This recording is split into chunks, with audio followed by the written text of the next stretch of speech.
नमस्कार दोस्तों। जैसे आप जानते ही हैं कि अभी हम बातचीत कर रहे हैं अपनी खेती, अपने बीज मुहिम की, देसी बीजों की। तो फसल चाहे बीज पैदा करने के लिए हो या खाने के लिए, बेचने के लिए हो, सही टाइम पे उसकी बिजाई और सही तरीके से उसकी संभाल जो है वो बहुत ज़रूरी है। तो टाइमिंग जो है वो बहुत ज़्यादा इम्पोर्टेंट है। तो किसानों को आज भी हम बात कर रहे थे उनसे कि यूनिवर्सिटी की किताबों में, हर स्टेट की यूनिवर्सिटी ने उसमें हर फसल की जानकारी दी हुई है कि कौन सी किस्म का बीज जो है किस सीज़न में, किस समय पे उसकी बिजाई का सही टाइम है, क्योंकि खेती जो है वो मौसम पे निर्भर करती है। तो अभी जैसे आपको पहले भी कई सालों से बताते आ रहे हैं कि ये बरसात का मौसम है, अभी बहुत कम सब्जियां लगती हैं। तो ये लीन पीरियड है, नई बिजाई का टाइम शुरू हो चुका है। तो बैंगन की हम हर सीज़न में जानकारी देते हैं कि 15 जून तक, जून के मिड तक जो मेन फसल होती है, फरवरी या मार्च में जिसकी बिजाई होती है, वो पूरी पैदावार दे के उसकी उम्र ख़त्म हो चुकी होती है। लेकिन बहुत सारे किसान जो हैं वो खेत में फसल को ऐसे ही छोड़ देते हैं, उसमें घास फूस भी होता रहता है। तो बैंगन भी जो हैं वो बढ़ते रहते हैं, उस पर फल लगते रहते हैं, उसमें कीड़ा लगता रहता है। तो इससे एक सबसे बड़ा नुकसान जो होता है वो ये होता है कि जो कीड़े हैं उनका जो लाइफ साइकिल कभी नहीं टूटता है। तो जब अभी अगस्त में मौसम खुलेगा तो उस पर फिर से फ्लावरिंग शुरू हो जाएगी और फ्लावरिंग होने के बाद फल लगने शुरू हो जाएंगे।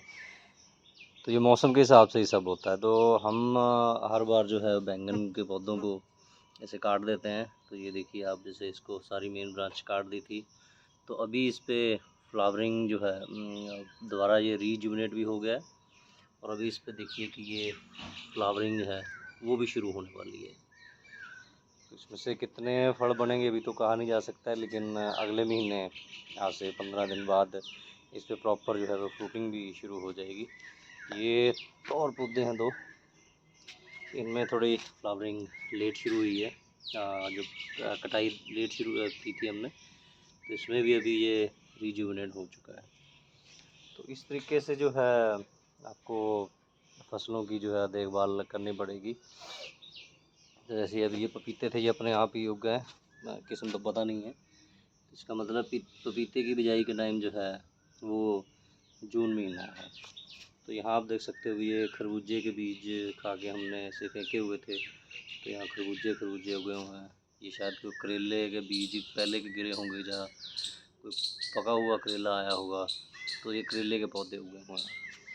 तो ये तोरी, करेले, ये तोरी के कोई बीज गिर गए होंगे, तोरी उगी हुई है। तो ये लोबिया का कोई बीज गिरा हुआ, तो लोबिया के पौधे उगे हुए हैं। तुलसी भी अभी जो बीज पे आ गई थी तो हमने ऊपर से इसको काट दिया था। ये भी दोबारा से देखिए पत्ते फिर से हरे हो गए, नहीं तो पत्ते पक रहे थे, ख़त्म हो रहे थे।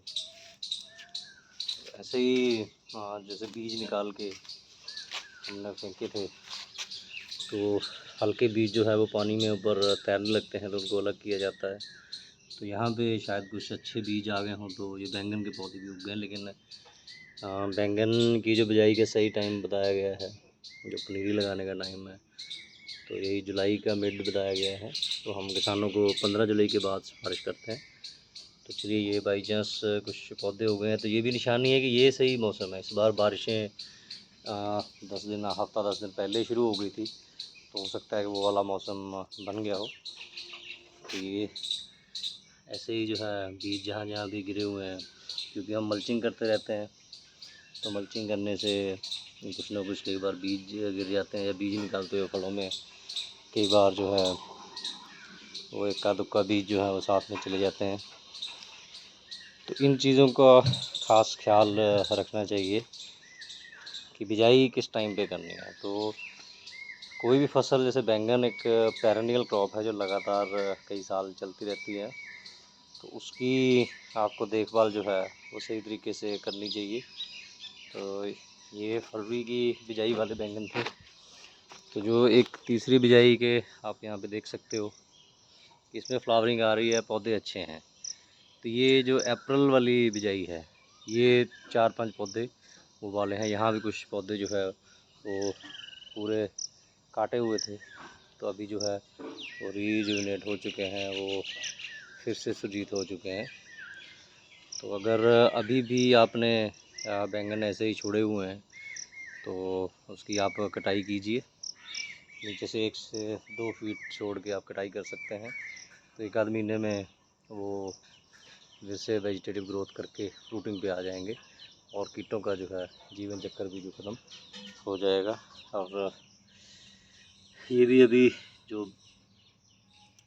पपीते के पौधे हुए हैं, किस्म तो पता नहीं अभी कौन सी किस्म का ये लगा हुआ है, तो ये भी उखाड़ के हम सही जगह करेंगे तो पपीते भी हमें मिलने शुरू हो जाएंगे। ये जितने भी हमारे ये करेले हैं तो इसको भी ट्राई करेंगे। खरबूजा तो अभी नहीं होगा, इसका टाइम नहीं है, लेकिन ये खरबूजा एक सबूत है कि जैसे टमाटर का आपको बताया था कि पका हुआ जो टमाटर होता है वो हम वही खाते भी हैं और उसी में से बीज निकल जाता है।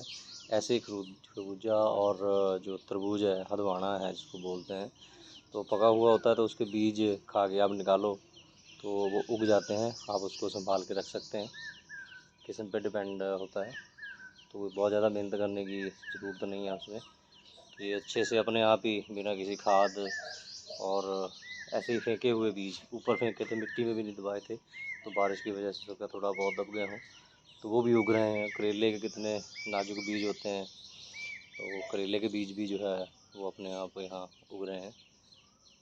तो ये कुदरती जो सिस्टम है उसको समझना पड़ेगा और बिजाई का ख़ास ख्याल रखना पड़ेगा, क्योंकि पैदावार अच्छी लेनी है, कम खर्चे में लेनी है, क्वालिटी अच्छी लेनी है, तो सही समय पे बिजाई बहुत ज़रूरी है। और कुदरती खेती में तो समय पे ही बिजाई करनी पड़ेगी, क्योंकि इसमें आप सारा कुछ कुदरत पे निर्भर करता है।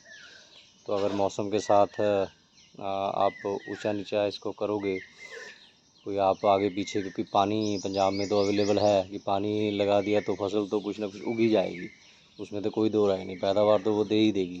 लेकिन कितनी पैदावार देती है, कितना खर्चा आता है, ये सारा मौसम पे डिपेंड करता है, ना कि आपके खेत में कि जब खाली हो गया तभी उठा के लगा दिया। और कौन सी वैरायटियाँ आप लगाते हो तो वो जानकारी आपको होनी चाहिए। धन्यवाद।